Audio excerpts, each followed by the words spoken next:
Hey cruisers, I'm at the tail end of an Alaska cruise, and along the way, every single day I've made a mental note of the stuff that I brought with me that I bought on Amazon that's been extra super helpful. The stuff I reach for, the stuff I use almost every day, and the things that I think would benefit you the most. Now, if you haven't already seen the videos that came before this, you're gonna wanna go back and watch those.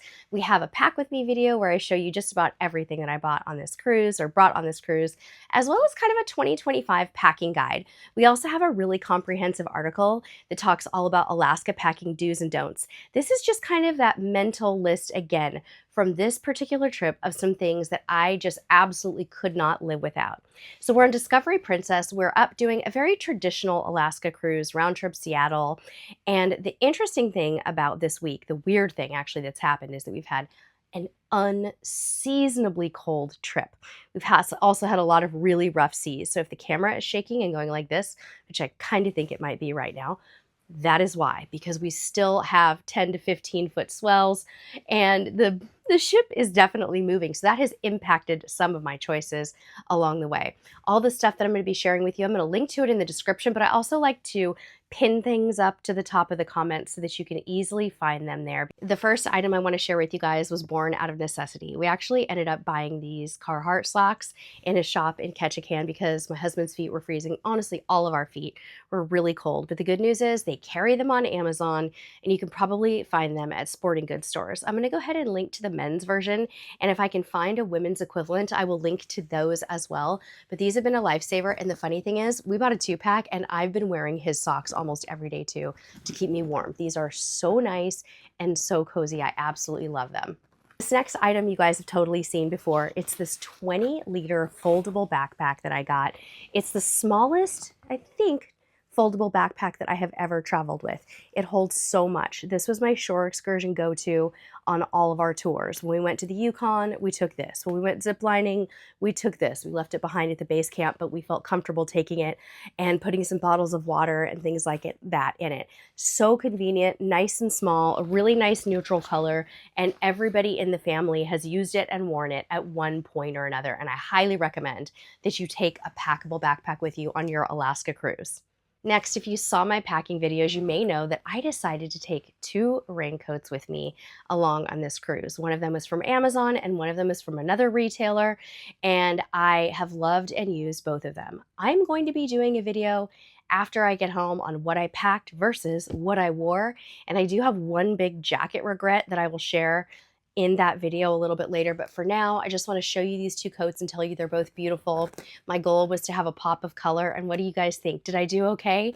Did it bring a pop of color? I've met so many ladies in Alaska who were also wearing the blue one that I got on Amazon with the hood. I've seen it in light blue, I've seen it in yellow, pink, all kinds of colors, and the ladies of Alaska, you are rocking it this year. You are looking good, and it was so nice to meet a couple people who were twinning with me in this jacket. Both of them were excellent, excellent buys, and I highly recommend them. Now, I was going to do something a little bit different and bring myself some full-size binoculars on this cruise, but I chickened out at the last minute, and instead I bought a new set of compact binoculars, and they're just as good as the other 2 pair that I own. I honestly can't tell the difference between any of the 3. I would say just get yourself some binoculars if you're going to Alaska. One of the things that I had never thought about though is taking your binoculars with you on a shore excursion, and I'll be honest, I didn't do it on this trip, but I saw people doing it. I saw some people on the White Pass Rail who had binoculars like around their neck, and I also saw people on our Yukon expedition who were traveling with binoculars around their neck, and I always think of my binoculars as something to wear or, you know, to use when I'm standing out on my balcony. But what a great idea to take them on your excursion. And if they're small, just throw them in your backpack. I think I'm going to try that next time. Next little item is one of my go-tos. It's not new to you. If you've seen any of our videos, you've seen this little bugger. This is a small compact fast charger that has 4 built-in cables with it. The built-in cables are what made me fall in love with it. I've actually used the micro USB cables several times on this trip to charge my makeup mirror, and also my mouse. One of my computer mouses actually requires that type of a charge, so it's been really handy, and I've had this thing in my shore excursions bag literally every single day. It's a lifesaver, and it just slides right on in. It's really tiny. It takes up no extra space at all, and it comes in really cute colors too. One mistake that I made last year when I was cruising Alaska is I forgot to bring enough moisturizer and chapstick. didn't think about the fact that the air in Alaska, and honestly even in the Pacific Northwest, might be a lot drier and cooler than what I was used to in Texas at this time of year. Since I moved to Texas, the humidity level is always off the charts high, so my skin gets dry everywhere I go. So I packed this little tube. It's a nice travel size, with me. And what I like about it is it's not super heavily scented. I feel like it's good to stay away from super heavily scented things in case your skin gets really dry. It could get irritated by too much fragrance, but grab yourself some lotion, some body oil, and a really solid chapstick to stay hydrated and keep your skin hydrated when you go up to the Great North.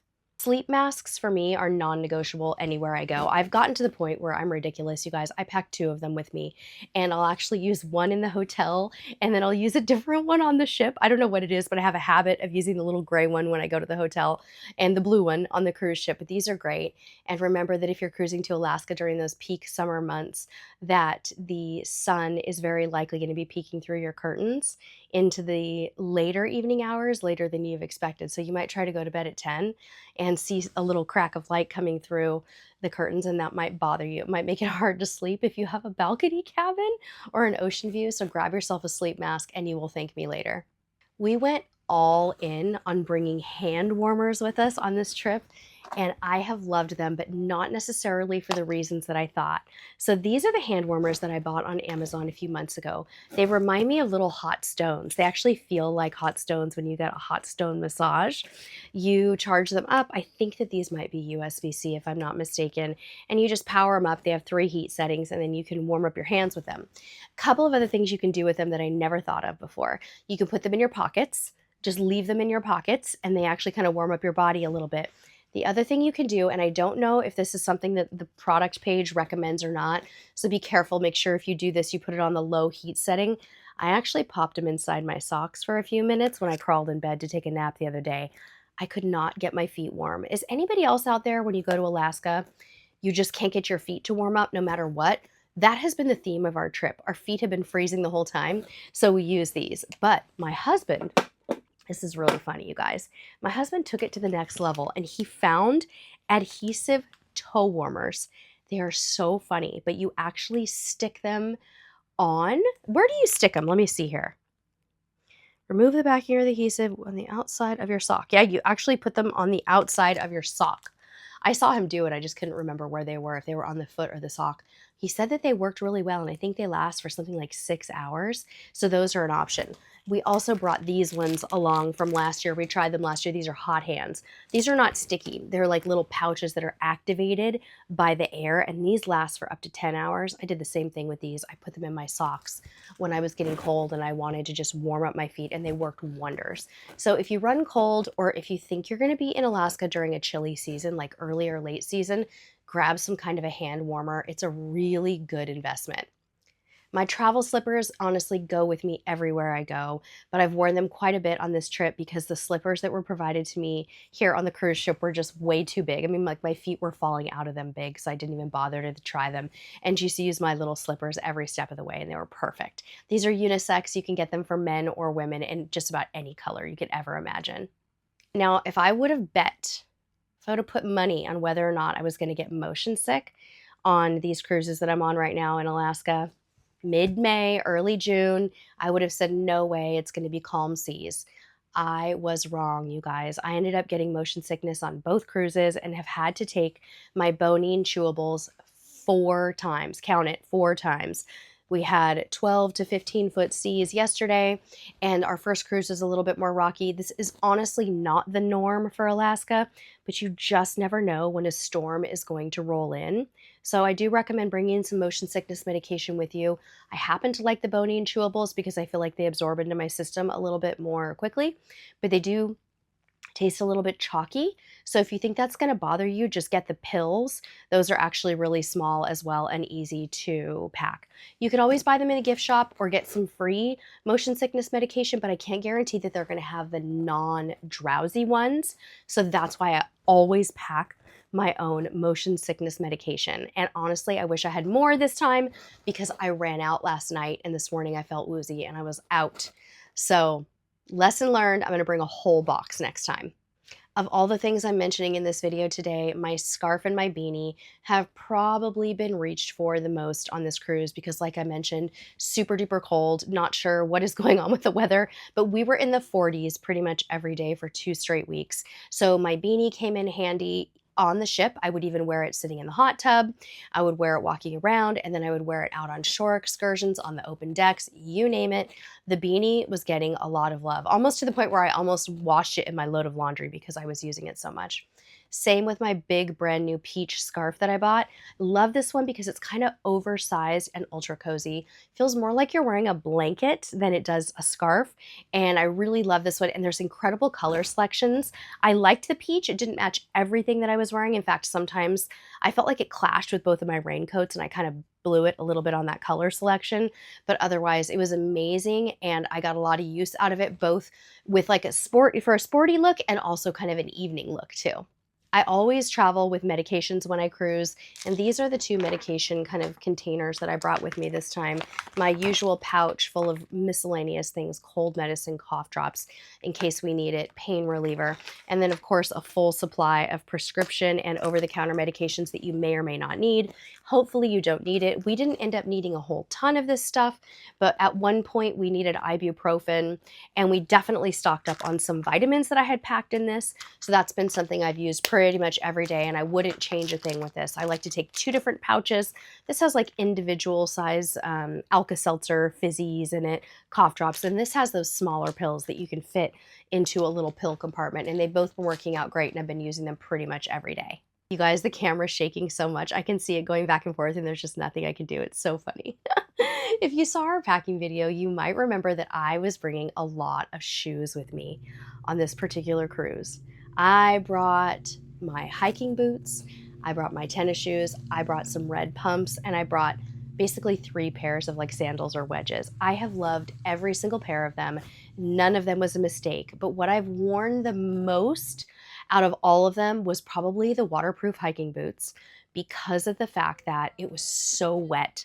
I really didn't have a choice. If I wanted to keep my feet dry during the day, I was wearing those. And I also wore my sandals around a lot too. I wore my reef sandals that I bought to replace flip-flops quite a bit, like when I was going out to sit in a hot tub or something and I was wearing a robe and a towel and I would normally reach for a flip-flop. That's when I wore my reef sandals. But the red shoes were really, really cute with my black dress that I got, and my sandals all worked out, and I feel like we were winning in the shoe game. However, because I packed myself a big old suitcase on this trip, I got a little greedy and we went shopping in Ketchikan, and I bought myself finally a pair of Extra Tough boots. Extra Tough boots are the brand you see all the tour operators and tour guides wearing in Alaska, and that is what you buy if you're like, look, I do not want my feet to get wet. They're so cute. You can buy them on Amazon. In fact, they even have more color and size selection on Amazon than at the store I bought them at. So I'll give you guys a link to those in case you want to go big and get some real Extra Toughs.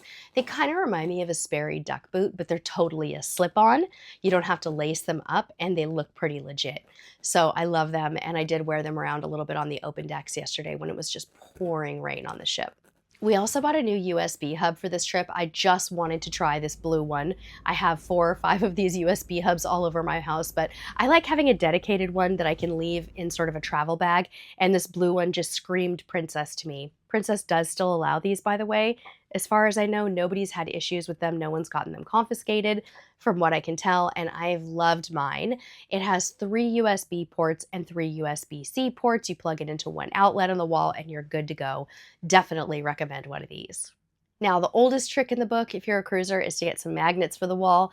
I pack them almost every time I cruise, but not every single time. But since I was going to be in a smaller stateroom for the second half of my cruise, I knew I was going to have room organization issues, and I'm so glad I had some magnets to keep my princess patters, my itinerary, and just a few other pieces of paperwork up off of the desk because our desk is super tiny and onto the wall. So magnets, still a thing in my book.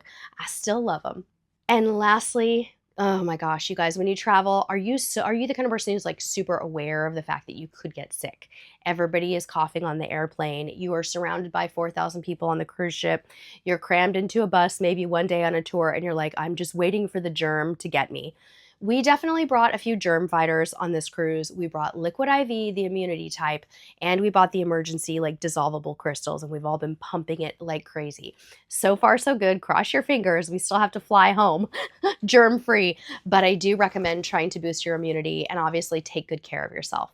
All right, hope this was helpful. If you got any new tips, let me know down below. I'd love to hear from you. If there's anything that you packed on your Alaska cruise where you're like, the heavens opened. It was the best thing I've ever packed. I really love to hear from you. We appreciate you all so much. Happy packing, happy planning. Be sure to check out those other videos I mentioned. And until next time, we'll see you on the high seas. Bye-bye.